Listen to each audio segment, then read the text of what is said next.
Voici maintenant la vidéo numéro 4. Dans celle-ci, nous n'ajoutons pas vraiment d'étapes supplémentaires à la résolution d'équations, mais je vous donne une stratégie pour travailler les fractions qui seront présentes dans les équations. Je sais que vous n'aimez pas beaucoup les fractions et c'est pourquoi il y a une vidéo là-dessus et que nous allons les travailler vraiment beaucoup. Alors voici le temps de résoudre des équations à deux étapes avec des fractions. Pour y arriver, je vous suggère deux méthodes. La première méthode que je vous suggère nécessite la fameuse propriété que nous avons vue en début d'année. Évidemment, nous allons la reprendre en note car je me doute que vous l'avez déjà oubliée.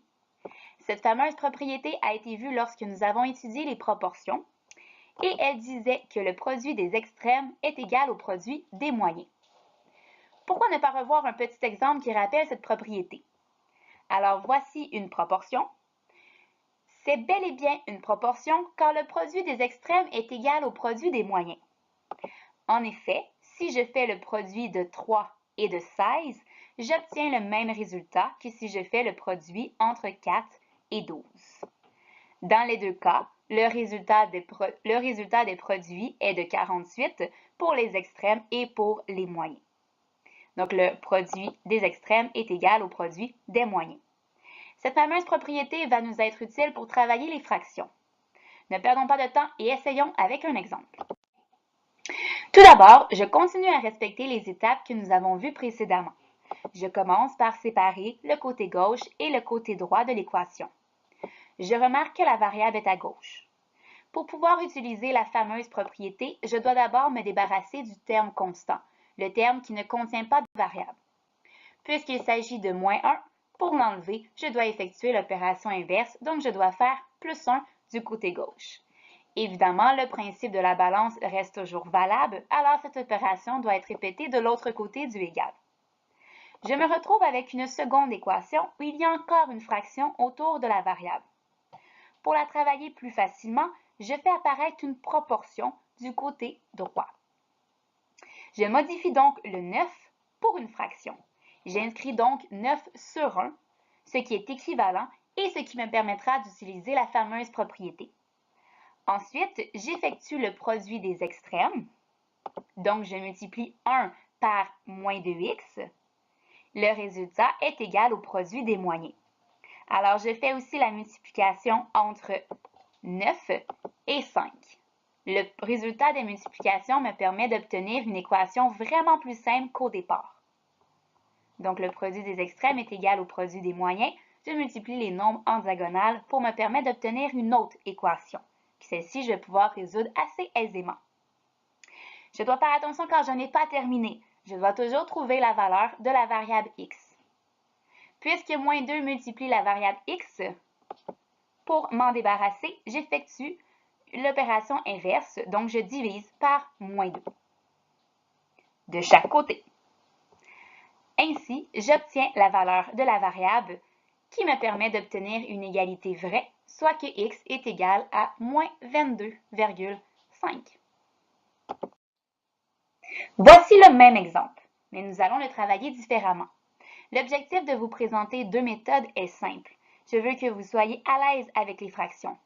Les deux méthodes que je vous présente sont utiles. Vous devez les connaître les deux. Tout comme avec l'autre méthode, je commence par séparer le côté gauche du côté droit par un trait vertical. Je me débarrasse du moins 1 en faisant l'opération inverse, soit plus 1. De chaque côté, évidemment. J'obtiens ainsi une nouvelle équation. Pour me débarrasser de la fraction, la deuxième méthode consiste à la travailler comme étant deux opérations. Il faut considérer la variable x comme étant divisée par 5 et multipliée par moins 2. Donc, nous traiterons ces deux opérations séparément. Je commence par enlever la division par 5. Puisque la variable x est divisée par 5, j'effectue une multiplication par 5 de chaque côté. Et donc, j'obtiens une nouvelle équation un petit peu plus simple. Mais je n'ai toujours pas terminé, car je n'ai toujours pas trouvé la valeur de la variable. Je dois ensuite diviser par moins 2, car l'opération écrite dans l'équation est une multiplication par moins 2. J'obtiens ainsi le même résultat que tantôt, mais la stratégie utilisée n'est pas exactement pareille. Voici d'autres exemples pour te permettre de te pratiquer. Je te laisse quelques instants pour faire le A.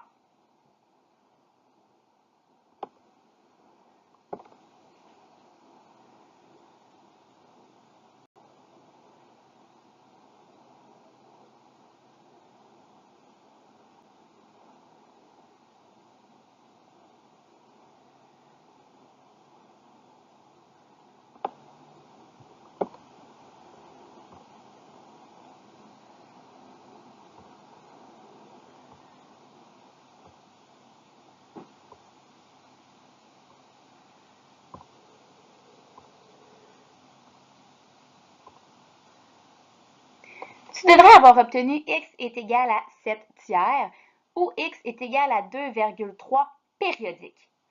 Il se peut qu'à certains moments tu doutes de tes réponses et c'est normal.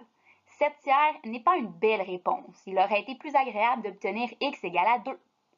Sache que tu peux toujours vérifier si ta réponse est exacte. Il te suffit de te servir de ta calculatrice et de rentrer l'équation en remplaçant la variable par la réponse trouvée.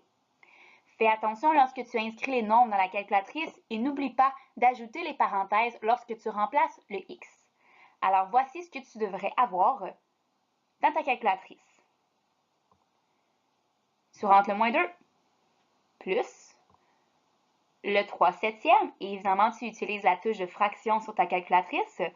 Puisqu'on inscrit ensuite le x, on ouvre une parenthèse, on y inscrit le 7 tiers, on referme ensuite la parenthèse et lorsque tu appuies sur le égal, tu devrais logiquement obtenir la réponse moins 1. Et donc ton arc en voyant le x est égal à 7 tiers devrait se transformer en youpi, j'ai la bonne réponse. Pour le deuxième exemple, je te suggère fortement d'utiliser la fameuse propriété. Puisque nous sommes déjà en présence d'une proportion, nous pouvons directement l'appliquer. Je te laisse quelques instants pour y arriver.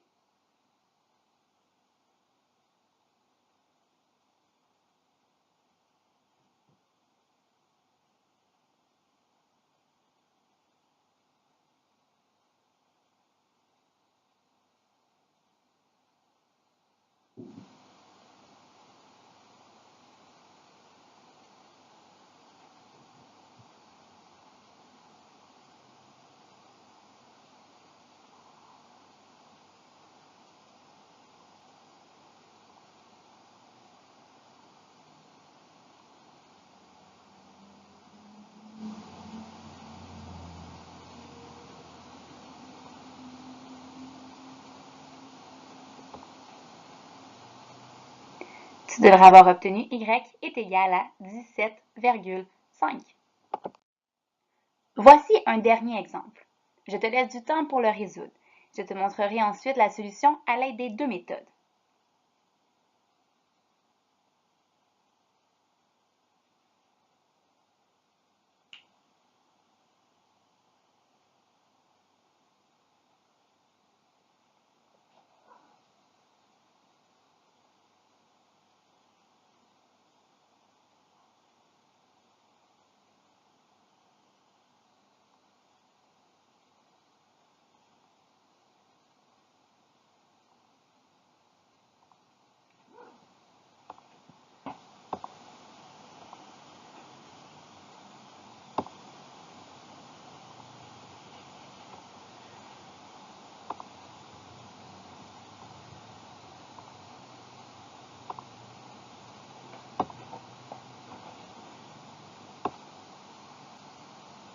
Peu importe la méthode que tu as utilisée, tu aurais dû obtenir x égale